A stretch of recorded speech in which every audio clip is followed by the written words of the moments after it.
ભગવાન જગન્નાથજીની રથયાત્રા માટે ત્રણેય રથનો શણગાર પૂર્ણ થયો છે। નંદીઘોષ, તાલધ્વજ અને દર્પદલન રથ એ ભવ્ય આકર્ષણનું કેન્દ્ર બન્યા છે। રંગબેરંગી ફૂલો અને પરંપરાગત સજાવટથી રથને શણગારવામાં આવ્યા છે। રથોને દિવ્ય અને ભક્તિમય શણગાર આપવામાં આવ્યો છે। ભગવાનને રથમાં બિરાજમાન કરવાની તૈયારીઓ પણ પૂર્ણ કરાઈ છે। રથયાત્રા પૂર્વે અંતિમ તબક્કાની તૈયારીઓ પૂર્ણ થઈ ચૂકી છે। મંદિર પરિસરમાં જય જગન્નાથના જયઘોષ ગુંજ્યા છે। ઐતિહાસિક 149મી રથયાત્રા માટે સર્વત્ર ઉત્સાહનો માહોલ છે।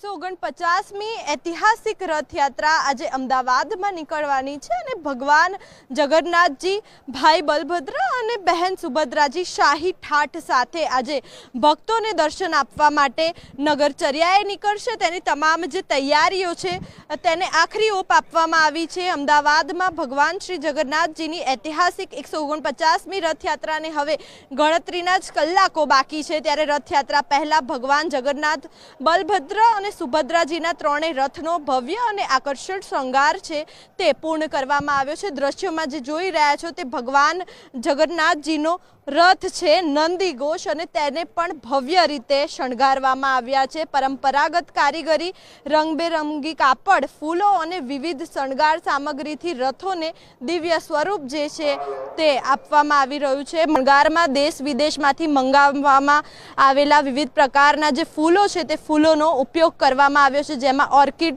લીલિયમ, સેવંતી, ગલગોટા, સૂર્યમુખીના ફૂલો તેમજ અશોકના પાન અને કામિનીની હળિયાળી છે તેનો પણ સમાવેશ થાય છે। અને આ તમામ ફૂલો અને પાંદડાઓથી કહી શકાય કે તમામ જે રથ છે તે રથોને દિવ્ય સ્વરૂપ આપવામાં આવ્યું છે। દ્રશ્યોમાં જોઈ શકાય છે કે આ જે છે તે સુભદ્રાજીનો રથ છે અને વાત કરવામાં આવે તો દર્પદલન રથ છે અને આ રથનો પણ ખૂબ જ ભવ્ય જે શણગાર છે તે કરવામાં આવ્યો છે। ખાસ કરીને વાત કરવામાં આવે તો દર વર્ષની જેમ આ વર્ષે પણ ભગવાન જગન્નાથજી, ભાઈ બલભદ્ર અને બહેન સુભદ્રાજી આ જ રથમાં બિરાજમાન થઈને નગરચર્યાએ નીકળશે અને તેની તમામ જે તૈયારીઓ છે તે પૂર્ણ થઈ ચૂકી છે। રંગબેરંગી ફૂલોની સુગંધ અને કલાત્મક સજાવટથી સમગ્ર મંદિર સહિત જે ભગવાનના રથો છે તે રથોને શણગારવામાં આવ્યા છે અને દર વર્ષની જેમ આ વર્ષે પણ લાખો ભક્તો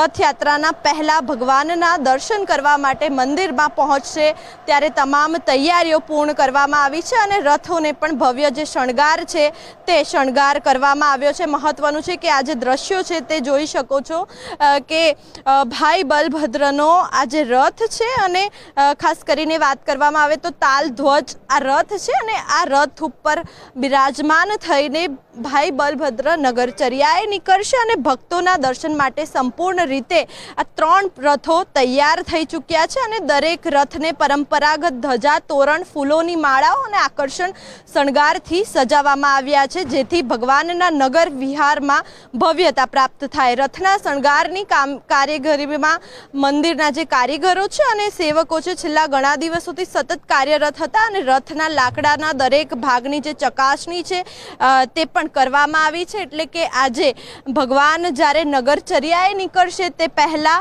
તમામ જે તૈયારીઓ છે તેને આખરી ઓપ આપવામાં આવી છે અને આ ત્રણ રથો પર સવાર થઈને ભગવાન જગન્નાથજી, ભાઈ બલભદ્ર અને બહેન સુભદ્રાજી નગરચર્યાએ નીકળશે અને પોતાના ભક્તોને ભવ્ય દર્શન આપશે। કેમેરામેન વિરલ વ્યાસ સાથે માનસી પટેલ, ગુજરાત ફર્સ્ટ, અમદાવાદ।